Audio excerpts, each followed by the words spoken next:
করে না দিয়ে আসবো মা, করে দেবো মা, শোনা মা না।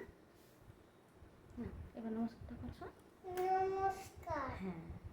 সৎপাত্র সুকুমার রায়, শুনতে পেলাম পোস্টটা গিয়ে তোমার নাকি মেয়ের বিয়ে। গঙ্গারামকে পাত্র ফেলে জানতে চাও সে কেমন ছেলে।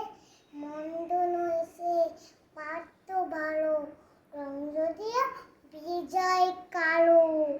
তার উপরে মুখের গঠন অনেকটা ঠিক পেঁচার মতন।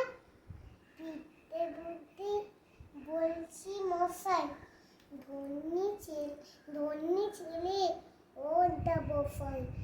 19টি বর মেয়েটিকে সে গায়ের হয়ে থামলো পেশে।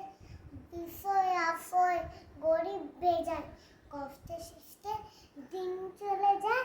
মানুষটা নয় ভাইগুলো তার, একটা পাগল একটা গোমার। আরেকটি সে তৈরি ছেলে, জাল করে নদী গেছেন জেলে। কনিষ্ঠ ঠিক তবলা বাজায়, যাত্রার ধরে 5 টাকা পায়। গঙ্গারাম তো কেবল ভোগী, পীরের জ্বর আর পাণ্ডু রোগে।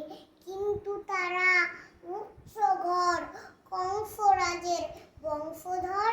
শ্যামলাহারি বনগামে কি নয় গঙ্গারামের, যা হোক এবার পাত্তা ফেলে এমন কি আর মনটা ছেলে। নমস্কার করো।